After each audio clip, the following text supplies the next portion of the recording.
नमस्कार विद्यार्थी मित्र मैत्रिणींनो, मी डॉक्टर अनिरुद्ध क्षीरसागर के सागर स्पर्धा या यूट्यूब चॅनलवरील नवीन प्रोग्रॅम होय आम्ही बी घडलो याच्या भाग 2 मध्ये सहर्ष स्वागत करत आहोत. नवीन जी आपली लेक्चर सिरीज आहे होय आम्ही बी घडलो याच्या भाग 2 मध्ये आज आपल्यासोबत आहेत निखिल देशमुख सर, जे महाराष्ट्र राज्यसेवा परीक्षा 2020 मध्ये महाराष्ट्रात 55 आलेले आहेत आणि नायब तहसीलदार या पदी त्यांची निवड झालेली आहे. नमस्कार निखिल सर, आपल्या के सागर स्पर्धा या यूट्यूब चॅनलवर सहर्ष स्वागत आहे. Thank you sir. सरांची थोडक्यात ओळख म्हणजे निखिल सर रायगड जिल्ह्यातील महाड या तालुक्यातून येत आहेत. तसेच सरांनी इंजिनिअरिंग बॅकग्राऊंडमधून आहेत. सरांचं ENTC JSPM या महाविद्यालयातून कंप्लीट केलेलं आहे आणि तसंच सर 2016 पासून MPSC करत आहेत. या सर्व प्रवास मला असं वाटतं की यापुढे सरांनी सांगितलेलं तुम्हाला जास्त आवडेल. तर सर मला असं विचारायचं की MPSCचा प्रवास तुम्ही कधीपासून सुरू केला आणि तो कसा गेला आणि त्याच्यात काय अनुभव आले हे विद्यार्थ्यांना ऐकायला आवडेल. नमस्कार मित्रांनो, मी माझी थोडक्यात ओळख करून देतो. माझी 10वी श्री छत्रपती विद्यालय वरण इथं माझ्या गावातूनच झाली. 10वीला मला 64% होते. त्यानंतर मी सायन्स साईड माझी महाड येथून डॉक्टर बाबासाहेब आंबेडकर विद्यालयातून केली. त्यावेळेस मला 56% मिळाले. त्यानंतर सर्व विद्यार्थी माझे मित्र होते, त्या मित्रांच्या मार्गदर्शनानुसार किंवा आम्ही सगळ्यांनी डिसाईड केलं होतं की इंजिनिअरिंगकडे जायचं. त्यानुसार मी इंजिनिअरिंगकडे गेलो आणि पुण्यातील JSPM कॉलेज ऑफ इंजिनिअरिंग येथून इंजिनिअरिंग केली. त्यानंतर 2016 इथून मी इंजिनिअरिंग पासआउट झालो आणि MPSCला मी सुरुवात केली. सर तुमचा MPSCतला हा जो एक 4-5 वर्षांचा प्रवास आहे तो कसा झाला त्याच्याबाबत थोडं सांगाल का? MPSCचा प्रवास खरंच खूप इंटरेस्टिंग आहे माझा. म्हणजे ज्यावेळेस मी इंजिनिअरिंगला ॲडमिशन घेतलं होतं त्यावेळेस असं डिसाईड नव्हतं केलं की 12वी नंतर काय करायचं आहे. सर्व माझे मित्र इंजिनिअरिंगला जात होते, त्यामुळे आम्ही इंजिनिअरिंगला जायचं डिसाईड केलं. परंतु इंजिनिअरिंग करता करता मला 3 वेळा मी इंजिनिअरिंगमध्ये फेल झालो आणि हे करत असताना मी माझ्या मनात विचार केला होता की आपलं टेक्निकल कुठेतरी आपलं कमी पडतंय किंवा आपला थोडा इंटरेस्ट कमी पडतोय. सो मी ते करत असताना माझे काही मित्र होते, ते ऑलरेडी MPSCच्या क्षेत्रात आले होते आणि त्यांच्या मार्गदर्शनातून किंवा त्यांच्या गायडन्स थ्रू मी पण MPSC द्यायचा विचार केला आणि 2016 नंतर मी MPSC या क्षेत्रात आलो. त्यानंतर तुम्ही कशा पद्धतीने अभ्यास करत गेला 2016 ते 2020 पर्यंत जे तुम्ही अधिकारी झालेला आहात, तर यामध्ये कशा पद्धतीने अभ्यास केला? म्हणजे तुम्ही 2016लाही राज्यसेवा पूर्व आणि PSI देत होता का कंटिन्यू तुम्ही राज्यसेवा देत होता? या पद्धतीत काही सर मी ज्यावेळेस MPSC करायचा विचार केला होता त्यावेळेस माझं एक ठरलं होतं की राज्यसेवेची जी मुख्य एक्झाम आहे ती एकच एक्झाम फोकस करायची. मध्ये काही हो, कारण की मला माझे जे सिनियर्स होते त्यांनी सांगितलं होतं की तुम्ही जर कुठली एक एक्झाम फोकस केली तर तुम्ही लवकरात लवकर पास होऊ शकता. त्या दृष्टीने मी राज्यसेवेची जी मुख्य एक्झाम आहे त्याचाच अभ्यास करत होतो. 2017ला माझा पहिला अटेम्प्ट होता, त्यामध्ये पूर्वपरीक्षा मी फेल झालो. त्यानंतर 2018 पुन्हा एकदा पूर्वपरीक्षा मी फेल झालो. परंतु मध्ये फेल होत असताना मी माझी कारणं शोधली की प्रॉब्लेम काय येतोय. तर तो CSATचा जो विषय होता त्यामध्ये मला नेहमी कमी मार्क्स यायचे. सो त्यामध्ये जर मार्क्स आले सो मी भूषण यांचा सरांचा क्लास केला, त्यामध्ये मला मार्क्स खूप वाढले माझे आणि 2019ला माझी पूर्वपरीक्षा पास झाली. पण हे करत असतानाच की 2016 पासून मी कंटिन्युअसली राज्यसेवा मुख्य परीक्षेचा अभ्यास करत होतो. त्यामुळे आता मुख्य परीक्षेचा अभ्यास बऱ्यापैकी झाला होता. त्यामुळे पहिल्याच प्रयत्नात मी इंटरव्ह्यूपर्यंत पोहोचलो, परंतु माझं फायनल सिलेक्शन नाही झालं. तर मला असं वाटतं मित्रांनो की सरांच्या या ज्या प्रवासावरून आपल्याला एक समजायला हवं की सर कुठं कन्फ्यूज नव्हते. सरांनी एकाच परीक्षेवर म्हणजे राज्यसेवावरच फोकस केला आणि त्या पद्धतीने त्यांनी अभ्यास केला. मेन्सला जरी ते 2019ला गेल्या 2017ला सर तुम्ही मेन्सला गेलेला 2019ला जरी सर मेन्सला गेले तरी त्यांनी मुख्य परीक्षेचा अभ्यास हा कंटिन्यू 2 ते 3 वर्ष करत होते. तुम्हाला तो एक कॉन्फिडन्स असायला हवा की आपल्याला या पद्धतीने अभ्यास करायचा आहे. त्याच पद्धतीने अकॅडमिक्समध्ये अनेक वेळेला आपण ह्या गोष्टी पाहत आहोत की सरांचंही म्हणजे एक खरंच एक अचिव्हमेंट पण म्हणू शकतो आणि एक जिद्दही म्हणू शकतो की सर इंजिनिअरिंगला 2-3 वेळेला अपयश आलं, त्याच्यानंतरही ते स्पर्धा परीक्षेत यश मिळवलं. म्हणजे मला हेच एक सांगायचं मित्रांनो की तुमचं अकॅडमिक्स आणि स्पर्धा परीक्षेतील यश ह्या 2 वेगळ्या गोष्टी आहेत. त्याच्यात गल्लत करू नका. आणि इथं माझा अभ्यास नाही झाला तर मी स्पर्धा परीक्षेत कसं यश मिळवू शकतो, किंवा मी इथे यश मिळवलंय अकॅडमिक्समध्ये म्हणजे मी 100% स्पर्धा परीक्षेत यश मिळवेल असं नाहीये, हे लक्षात घ्या. स्पर्धा परीक्षेला वेगळ्या पद्धतीने अप्रोच करून तुम्हाला अभ्यास करावा लागेल. आणि जर का या पद्धतीने तुम्ही कष्टाने अभ्यास केला तर तुम्हाला यश नक्की मिळेल असं मला वाटते सरांच्या बोलण्यातून. तर सर, दुसरा प्रश्न मी असा तुम्हाला विचारेल की तुम्ही अभ्यासाचं कशा पद्धतीने नियोजन केलं, म्हणजे डेली टाइम टेबल म्हणा किंवा पूर्व आणि मुख्यचं कशा पद्धतीने नियोजन केलं, आणि इंटरव्ह्यूचं, या तिन्ही गोष्टी. सर, मी तुम्हाला सांगायला आवडेल की 2019ला म्हणजे मी मुख्य परीक्षेपर्यंत पोहोचलो होतो, परंतु माझं सिलेक्शन नाही झालं.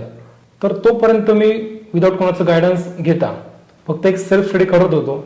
आणि 2019ला मला असं जाणवलं की माझे काय चुका होत आहेत. सो मला गायडन्स नसल्यामुळं काय ते हा प्रॉब्लेम होतोय. सो 2019ला जे माझे मित्र होते पद्मकर गायकवाड सर, यांचं मी थोडं गायडन्स घेतलं. मला त्यांनी गाईड केलं की तुझ्या चुका कुठं होत आहेत, कुठल्या कुठल्या सब्जेक्टमध्ये तू कमी पडतोय. आणि माझं 2019ला ज्या ज्या एरियामध्ये मी कमी पडलो होतो त्या एरियावरतीच फोकस केलं. आणि मला एक गोष्ट माहिती होती की मला खूप काही जास्त मार्क्स नाही घ्यायचे. प्रत्येक सब्जेक्टमध्ये 2-2, 4-4 मार्क जरी वाढवले तरी मला फायनल पोस्ट मिळणार आहे. सो त्या पद्धतीने मी नियोजन केलं आणि हे 2020ला मला सक्सेस मिळालं. ते करत असतानाच मी माझं दिवसाचं असं प्लॅनिंग डिसाईड केलं होतं की आपला मुख्य परीक्षेचा अभ्यास करताना तो कोणत्या कोणत्या एरियावरती आपला फोकस करायचा आणि तो कसा करायचा आहे. ते करत असताना जे सब्जेक्ट मला मॅक्सिमम आउटपुट देतील ते मी डिसाईड केले होते.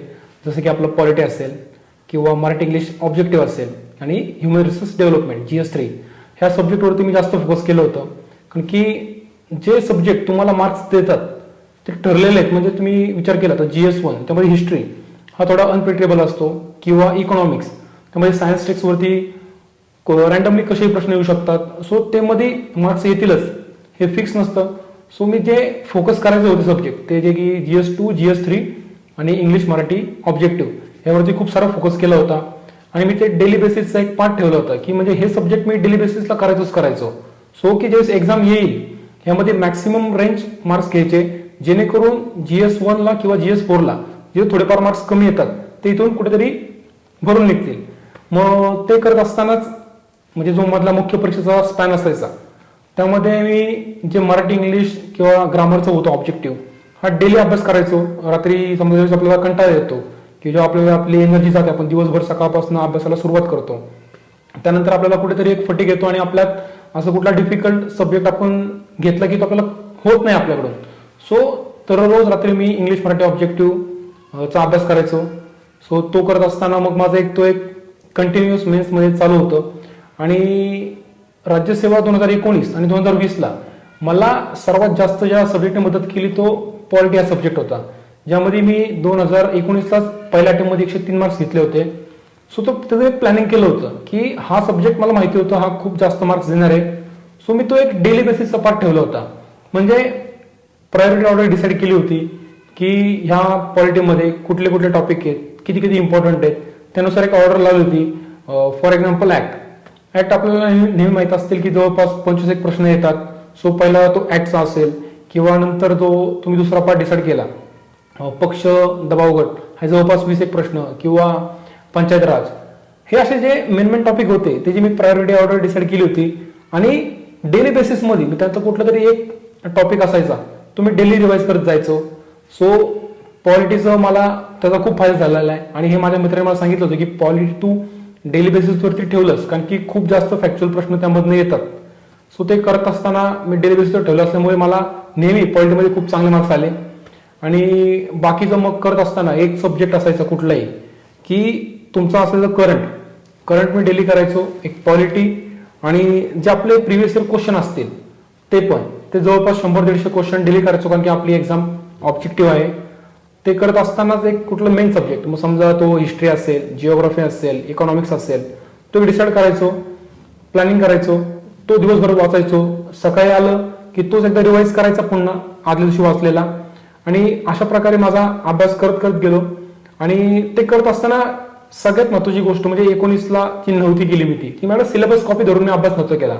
मी फक्त क्वेश्चन थ्रू जायचो आणि डायरेक्ट बुक करायचो.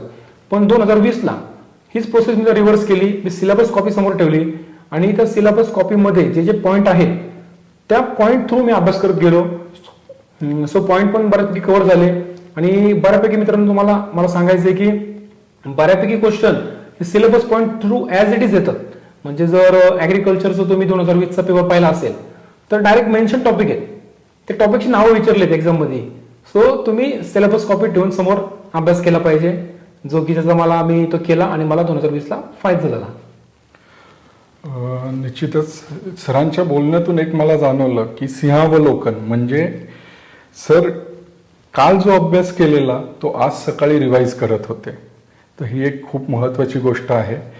आता परीक्षा पॅटर्न डिस्क्रिप्टिव्ह असो किंवा ऑब्जेक्टिव्ह असो, सिलेबस हा महत्त्वाचा आहे हे अजून एक आपल्याला याच्यातून लक्षात घ्यावं लागेल. त्यानंतर सर मला एक विचारायचं होतं की 2019लाही आपण इंटरव्ह्यूला होता, तेव्हा तुम्हाला अपयश आलं आणि 2020ला तुम्ही जेव्हा दुसऱ्यांदा इंटरव्ह्यू दिला त्याच्यात तुम्हाला यश मिळालं. तर इंटरव्ह्यूसाठी आपण कशा पद्धतीने तयारी केलेली हे आवडेल. इंटरव्ह्यू बद्दल सांगायचं म्हटलं तर 2019ला माझा पहिला इंटरव्ह्यू होता आणि त्यावेळेस बऱ्याच ठिकाणी पुण्यामध्ये मी गायडन्स लेक्चर जे होते ते इंटरव्ह्यूचे त्यासाठी आम्ही जायचो. तर तिथं मला त्यांनी सर्वांनी सांगितलं की सर्वात महत्त्वाचं जे असेल तर कॉन्फिडन्स, तुमचा कॉन्फिडन्स असला पाहिजे. परंतु तो कॉन्फिडन्स असताना मी तेच डोकं धरलं होतं की आपल्याला कॉन्फिडन्स रिफ्लेक्ट करायचा आहे, आपली पॉझिटिव्हिटी दाखवायची आहे. तर माननीय मेश्राम सर यांचं मला पॅनल होतं त्यावेळेस आणि माझं फक्त एकच होतं की कॉन्फिडन्स दाखवायचा आहे. सो तो कॉन्फिडन्स दाखवता कुठेतरी एक तुम्ही अधिकारी म्हणून एक तुमचा एक अप्रोच असतो की बोलणं चालणं ते मी विसरून गेलो आणि सर म्हणजे माझे एक मित्रच झाले. मी त्या प्रकारे त्यांच्याशी गप्पा मारत गेलो आणि खूप सारे इन्फॉर्मल असे वर्ड येत गेले की जे इंटरव्ह्यूमध्ये तुम्ही कटाक्षाने टाळले पाहिजेत. तुम्ही राज्यसभेचा ज्यावेळेस इंटरव्ह्यू देता त्यावेळेस जो समोरचा पॅनल असतो तो तुमच्याकडे एक भावी अधिकारी म्हणून तुम्ही त्यांना दिसता का हे ते चेक करत असतो. तर तुम्हाला मी सांगतो की मला पहिलाच मेश्राम सरांनी प्रश्न विचारला होता की आपले घरातले तुमच्या घरातले लोक काय करतात, म्हणजे तुमचा व्यवसाय काय. तर मी त्यांना बोललो होतो की सर आमचा घरी किराणा मालाचा धंदा आहे. तर मला मेश्राम सरांनी तिथं लगेच हे केलं की धंदा. तर मी त्यांना त्यावेळेस सॉरी पण नाही म्हणलो आणि मी फक्त हसलो आणि पुढे मी कंटिन्यू करत गेलो. सो मित्रांनो मला तुम्हाला सांगायचं की तुम्ही जेव्हा इंटरव्ह्यूला जाता सो शब्द जे असतात ना ते एकदम जपून वापरा की असे इन्फॉर्मल वर्ड्स येत असतात ते नाही यायला पाहिजेत. किंवा आधीमध्ये मी सरांनाच काउंटर क्वेश्चन केले होते.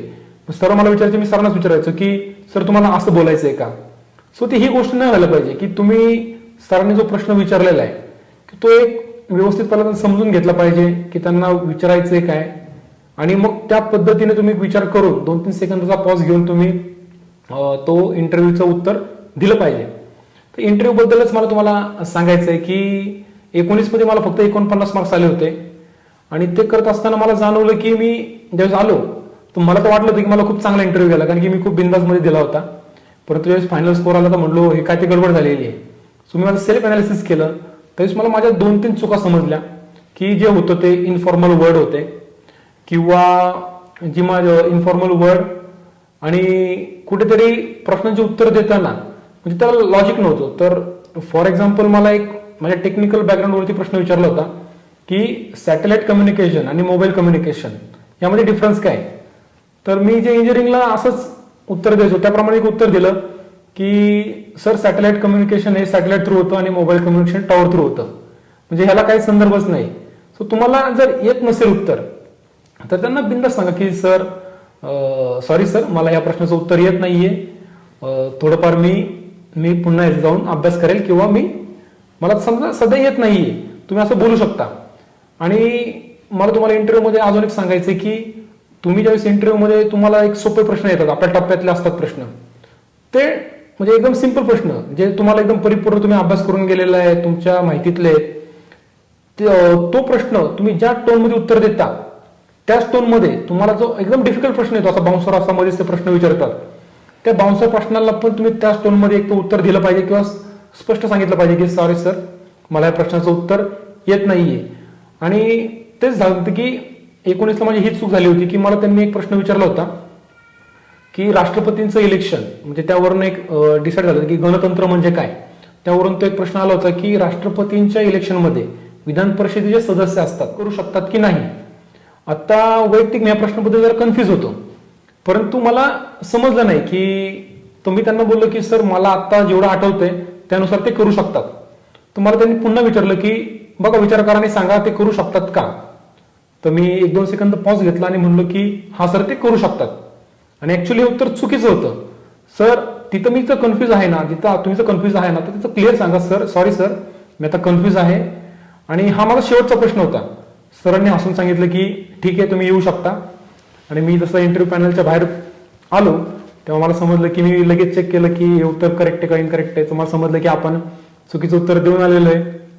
सो मला तुम्हाला ते सांगायचं की तिथं तुम्हाला प्रत्येक प्रश्नाचं उत्तर आलंच पाहिजे असं नाही. आणि त्यामुळे मी हे गोष्ट शिकलो होतो. आणि मग 2020ला पॅनल सगळे चेंज झाले होते, सगळे नवीन पॅनल होते. तर फक्त मी एक बेसिक डिसाईड केलं होतं की किमान ज्या आपण चुका केलेल्या आहेत प्रश्नाची उत्तर कशी असू द्यात पण ज्या बेसिक चुका केल्या आहेत त्या टाळल्या.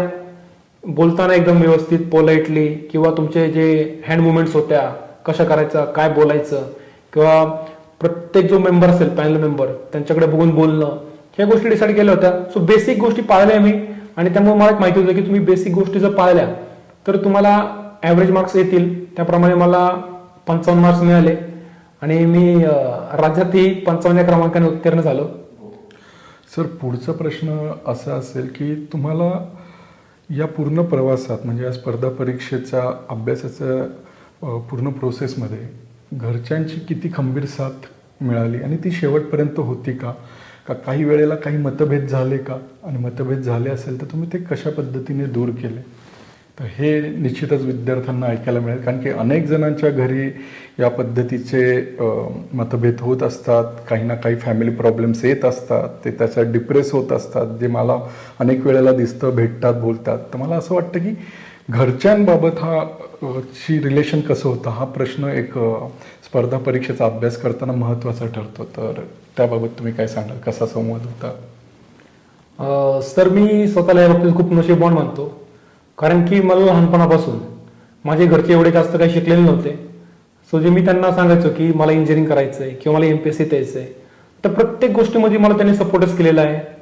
म्हणजे इव्हन मी इंजिनिअरिंगमध्ये ज्यावेळेस बऱ्याच वेळा नापास झालो त्यावेळेस मी आईला कधीतरी बोलायचो की आई मला तसं वाटतं की माझ्याकडून इंजिनिअरिंग होणार नाही, मी इंजिनिअरिंग सोडून देतो किंवा आपला काहीतरी व्यवसाय सुरू करतो. त्यावेळेस मला आई नेहमी म्हणायची की नाही बाळा होईल, तू तू करत राहा, आज न उद्या तू पास होणार आहेस आणि तू करत राहा. तसं मी इंजिनिअरिंग शेवटी फायनली इंजिनिअरिंग कंप्लीट केली. त्यानंतर मी घरच्यांना सांगितलं की मला आता MPSC करायचा निर्णय घेतला. सो वडिलांनी किंवा आईने मला कुठलाच अपोज नाही केला की हा तुला जे करायचं आहे ना ते बिंदास कर, आम्ही तुझ्या पाठीशी आहोत. आणि असं करत असतानाच की आमचं जे गाव आहे ते छोटंसं वरंदे गाव आहे. त्यामध्ये आमचं विशेष असं काही नाही की एक किराणा मालचं छोटं दुकान आहे त्यावरती सर्व चालू होतं. माझा मोठा भाऊ पण त्यावेळेस हायर एज्युकेशन घेत होता. सो प्रचंड खर्च होता घरामध्ये. पण ते करत असताना त्यांनी कधी मला जाणून नाही दिलं की बाबा खूप त्रास येतोय, खूप हे होतंय. हे करत असतानाच फॅमिलीवरती मला एवढं समजत होतं की कर्ज वाढतंय किंवा काही गोष्टी त्यांना होत नाहीयेत, परंतु ते त्यांनी मला कधी जाणून नाही दिलं आणि ते बोलले तू करत राहा. आणि ते करत असताना सर होत कसं होतं की माझा जो ग्राफ होता तो कंटिन्युअसली इम्प्रूव्ह होत होता की पूर्व परीक्षा असू द्या किंवा मुख्य परीक्षा असू द्या. म्हणजे 2019ला जी माझी मुख्य परीक्षा होती त्यामध्ये मी इंटरव्ह्यू पर्यंत पोहोचलो होतो. सो घरच्यांना एक माहिती होतं की कुठेतरी हा एक शेवटच्या स्टेप पर्यंत जाऊन आलेला आहे आणि आता याला पोस्ट मिळणार आहे. सो त्यांनी मला नेहमी सपोर्टच केला की तू करत राहा. आणि ते करत असतानाच तुम्हाला सांगतो की 2020ची जी मुख्य परीक्षा चालू होती म्हणजे जो कोविडचा पिरियड होता त्यामध्ये तुम्हाला माहिती सगळ्यांना की पूर्व परीक्षाच खूप वेळा पुढे गेली. ते पुढे जात असतानाच मी त्यांना सांगायचो की नाही आता होईल होईल होईल. त्यानंतर कशी बशी आपली पूर्व परीक्षा झाली. त्यानंतर मुख्य परीक्षेचा अभ्यास सुरू होता. त्यामध्ये तुम्हाला माहिती आहे की कोविडची एक सेकंड वेव्ह होती.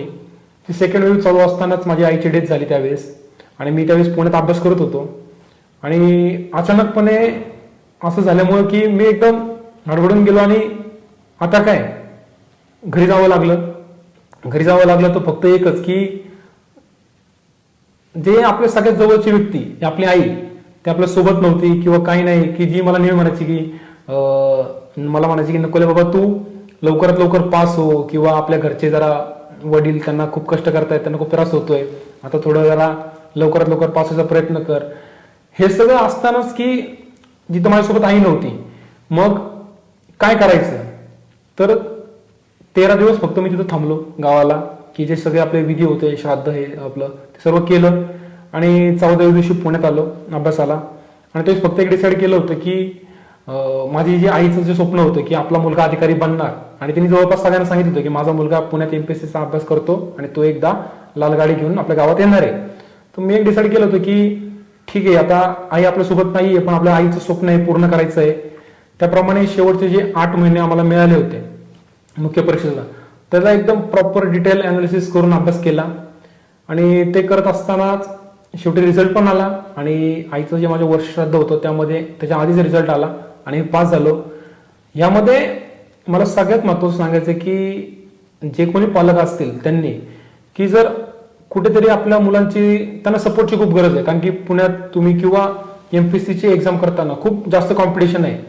सो त्यांना खूप सारं प्रेशर असतं, तर त्यांना कुठेतरी एक मानसिक सपोर्ट जो की द्यावा लागतो, तो घरातनं मिळणं खूप मला वाटतं की महत्त्वाचं आहे, आणि तो मला नेहमी मिळत गेला.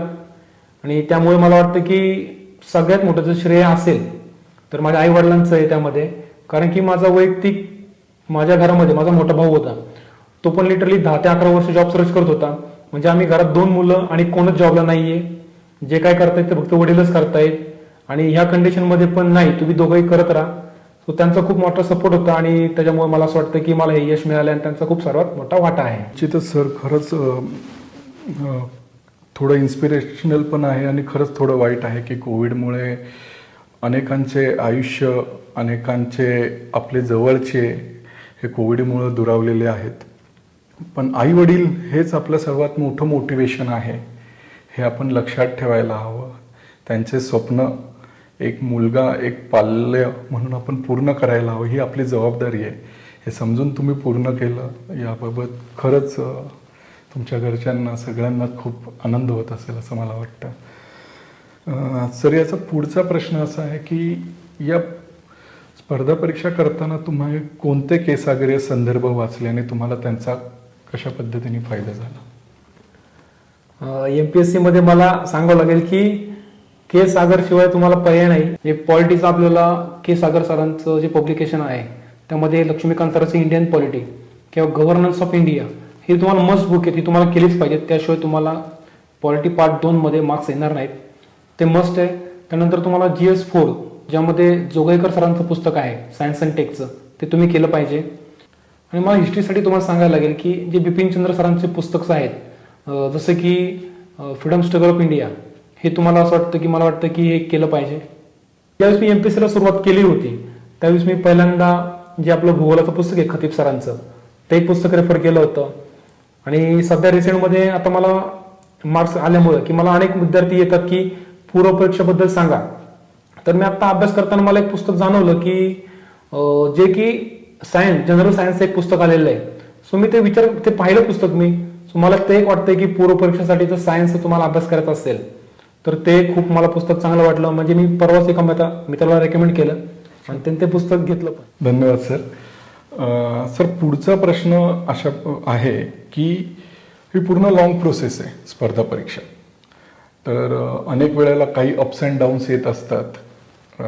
आज अभ्यास होतोय, नाही होते, किंवा पूर्व दिली, मुख्य दिली, इंटरव्ह्यू नंतर पुन्हा तुम्ही 2020ला पूर्व मुख्यपासून सुरुवात केली. तर या सगळ्या प्रवासात तुम्ही आपली जे म्हणतो आपण मेंटल हेल्थ कशा पद्धतीने राखली किंवा कशा पद्धतीने सावरली, ते एक. आणि या सगळ्या प्रवासात तुम्ही तुमचे काही छंद असतील ते जोपासले का? आता मी माझ्या डेली शेड्यूल्ड जे बिझी आहे की मी अनफॉर्च्युनेटली आता व्यायामाला महत्त्व देत नाही आहे जे द्यायला हवं. तर अशा पद्धतीने तुम्ही काही स्वतःबाबत चुका केल्यात का? का तुम्ही व्यायाम करत होता, नव्हते करत? का तुम्हाला काय वाटतंय की मेंटल हेल्थमध्ये छंद, व्यायाम यांचा किती फायदा होतो डेली रुटीनमध्ये? नक्कीच सर, खूप चांगला प्रश्न विचारला तुम्ही. कारण की मी एमपीएससीत माझे अनेक मित्र बघतो किंवा की एमपीएससी एक प्रोसेस खूप एक लॉंग जर्नी आहे. असं नाही की तुम्ही सुरुवातीला आला आणि पहिल्याच अटेम्प्टमध्ये तुम्ही क्रॅक होऊ शकता. ही लॉंग प्रोसेस असते, त्यामध्ये अनेक अप्स अँड डाऊन्स येतात आणि तुम्ही मेंटली डिस्टर्ब होता. सो ते करत असताना मी एक स्वतःला मोटिवेट करण्यासाठी एक गोष्ट केली होती. मला माझ्या वडिलांनी लहानपणापासून व्यायामाची सवय लावली होती. सो मला एक गोष्ट माहिती होती की मी डेली सकाळी सकाळी उठलो की आपला 1 तासभर व्यायाम करायचा. त्यामध्ये फिजिकल वर्कआउट असेल आणि प्राणायाम असतील. ह्या 2 गोष्टी मी माझ्या लाईफचा एक पार्ट बनवला होता. त्यामुळे मला एक गोष्ट जाणवायची की मी सकाळी 7ला जरी अभ्यासाला सुरुवात केली, तुम्ही मला रात्री 11ला जरी भेटला तरी मी जी सकाळी 7ला माझी एनर्जी असायची तीच माझी रात्री 11 पर्यंत कंटिन्यू ठेवायची. त्यामुळं तुम्ही जर फिजिकली फिट असाल तर तुम्हाला अभ्यास करताना कधी असं तुम्ही डिप्रेस नाही होणार किंवा कंटाळा येणार नाही, किंवा त्यामुळे तुम्हाला एक आत्मिक एनर्जी फील होते आणि ती तुम्हाला कुठे अभ्यास करताना पुश करत असते. मला प्रत्येकाला सांगावं लागेल की एमपीएससी मध्ये फक्त अभ्यास हा नाहीये, अभ्यास करताना पण तुमची हेल्थ खूप इम्पॉर्टंट फॅक्टर आहे. आणि मला तुम्हाला सांगावं लागेल की इंटरव्ह्यू जेव्हा माझा होता त्यावेळेस माझा इंटरव्ह्यू झाला, मी सगळ्यांना 2020चा मी सरांना ग्रीटिंग करत होतो की have a nice day sir. तेव्हा मला जे माननीय शिशवे सर होते त्यांनी मला एक क्वेश्चन त्यांनी मला विचारलं की तुम्ही व्यायाम करता का? तर मी त्यांना बोललो हा सर म्हणलो मी डेली व्यायाम करतो. मग ते बोलले की मला येस म्हणले, कीप गोईंग म्हणले, करत जा.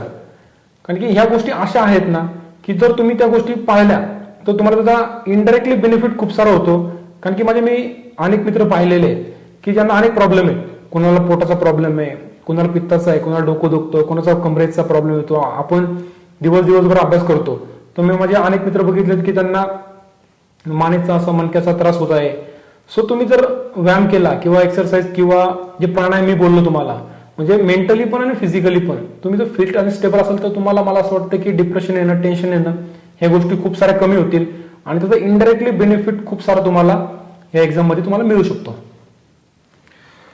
म्हणजे मानसिक स्वास्थ्य राखण्यासाठी व्यायाम हा एक महत्त्वाचा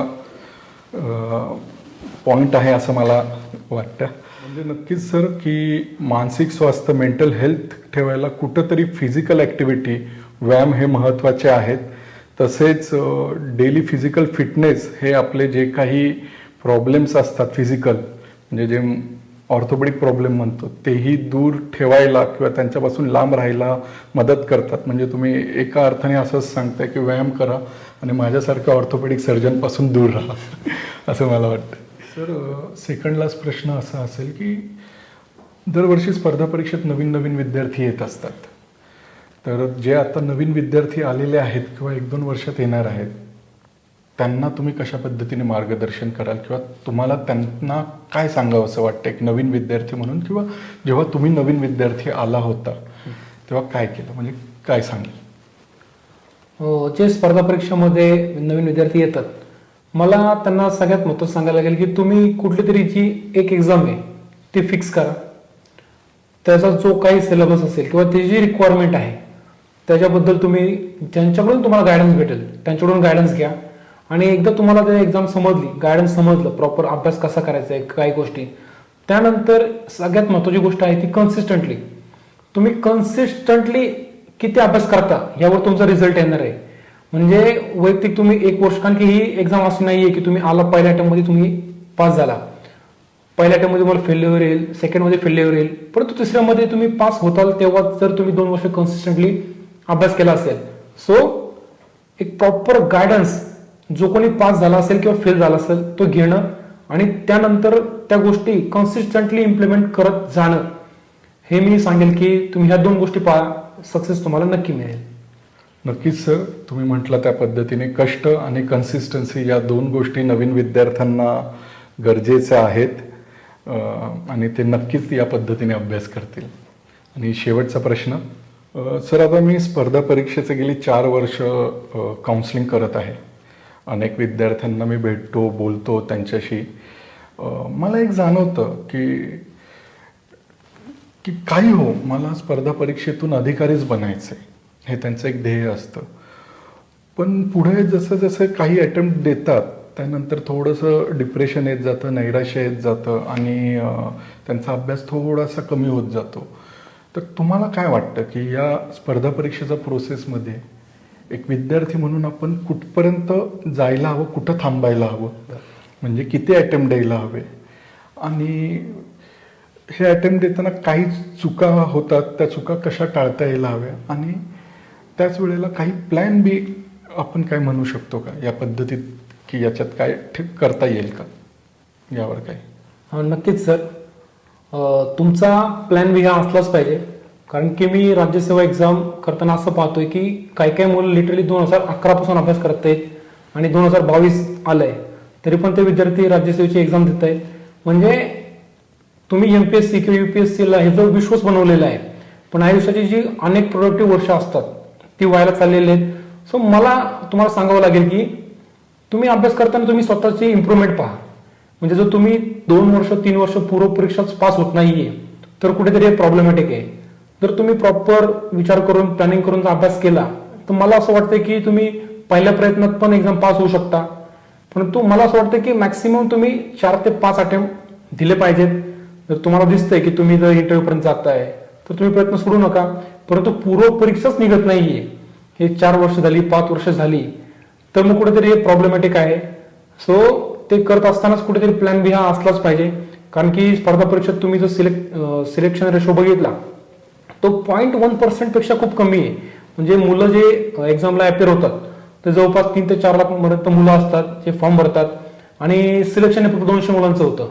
त्यामध्ये पण तुम्ही जर कॅटेगरी वाईज अनालिसिस केलं तर तुम्हाला खूप रँकमध्ये आतमध्ये यावं लागतं. सो तो अभ्यास करताना मला कुठेतरी विचार केला पाहिजे तुम्ही की तुमची बरोबर प्रत्येक एक्झामला इम्प्रूव्हमेंट होतीये का, चुकताय का. जर आपली एक्झाममध्ये इम्प्रूव्हमेंटच होत नसेल तर मला असं वाटतं की तुम्ही एक विचार केला पाहिजे की नाही मला आता 3 अटेम्प्ट झाले 4 अटेम्प्ट झाले किंवा 5 अटेम्प्ट झाले, मला आता थांबलं पाहिजे. किंवा स्पर्धा परीक्षेत म्हणजे संपूर्ण जग नाहीये, दुसरे काहीतरी अशा गोष्टी आहेत ज्या तुम्ही चांगल्या पद्धतीने करू शकता. मला असं वाटतं की तुम्ही 5 ते 6 अटेम्प्ट मॅक्सिमम ट्राय केलं पाहिजे. त्यानंतर कुठला तरी तुमचा प्लॅन बी नक्कीच तुम्ही त्याकडे स्विच झाला पाहिजे. निश्चितच सर, हा एक महत्त्वाचा मुद्दा आहे की मी मुख्य परीक्षेला गेलो, जेव्हा तुम्ही म्हणताय की मी मुख्य परीक्षेला गेलो, जर का 200 जागा असेल तर एकाच 16 किंवा एकाच 20 या पद्धतीने तुम्ही महाराष्ट्रातून माझ्या अंदाजे 20 म्हणजे 200 म्हणजे किमान तुम्ही पहिल्या मॅक्झिमम 10,000 मुलं 3 लाखांपैकी मुख्य परीक्षेला जातात. म्हणजे तुम्ही मुख्यलाच पूर्ण महाराष्ट्रातून पहिल्या 10,000 यायला हवे. तुम्ही म्हटलं त्या पद्धतीने जर का वेगवेगळ्या कॅटेगरीज वगैरे असेल तर त्याच्यात तुम्हाला कितवं यावं लागेल. हे जे मुख्यचं रँकिंग आहे मित्रांनो तेही पूर्ण महाराष्ट्रातून होतं. या पद्धतीने या स्पर्धा परीक्षेकडे बघा आणि आपल्याला किती कष्ट करावे लागेल, किती कठोर परिश्रम घ्यावे लागेल हे पाहून अभ्यास करा. आणि सर म्हटले तसं की कुठं थांबायचं हे आपल्याला समजायला हवं आणि थांबायचं तर त्याचबरोबर काय करायचं पुढं हेही कळायला हवं. आणि स्पर्धा परीक्षे म्हणजेच आपलं शेवट नाही किंवा अखेर यश हेच आहे असं नाही. इतर अनेक क्षेत्र आहेत की जिथं तुम्हाला तुमचं यश खुणावत असेल तर ते शोधा, जर का यातून यश मिळालं नाही तर, असं मला वाटतं सर. धन्यवाद सर, तुम्ही के सागर स्पर्धा या यूट्यूब चॅनलवर आलात आणि मार्गदर्शन केलं. खरंच खूप छान वाटलं की तुम्ही आलात. कारण की या पद्धतीचं मार्गदर्शन मला वाटतं की विद्यार्थ्यांना निश्चित प्रेरणादायी ठरेल की कशा पद्धतीने आपला प्रवास होता. त्याचबरोबर तुमचे पॉईंट ऑफ व्ह्यूज काय आहेत यशासाठी, कशा पद्धतीने प्रवास आखायला हवा. तुम्ही कुठं, इतिहास म्हणजे काय असतो सर की आपण इतिहास का शिकतो, तर हा एक प्रकारे तुमचा हा इतिहासच आहे विद्यार्थ्यांसाठी की तुम्ही कोणत्या चुका केल्या आणि मी कोणत्या चुका टाळून लवकर यश मिळवावं. तर मला असं वाटतं की तुमचा हा जो प्रवास आहे, तुमचा हा जो चॅप्टर आहे MPSCतला, हा विद्यार्थ्यांसाठी निश्चितच एक प्रेरणादायी ठरेल. आणि बस सर, धन्यवाद तुम्ही के सागर स्पर्धा या यूट्यूब चॅनलवर आल्याबाबत. थँक्यू. मित्रांनो, के सागर स्पर्धा या यूट्यूब चॅनलला लाईक करा, सबस्क्राईब करा आणि हा व्हिडिओ आवडला असेल तर जास्तीत जास्त स्पर्धा परीक्षेचा विद्यार्थ्यांपर्यंत पोहोचवा. धन्यवाद.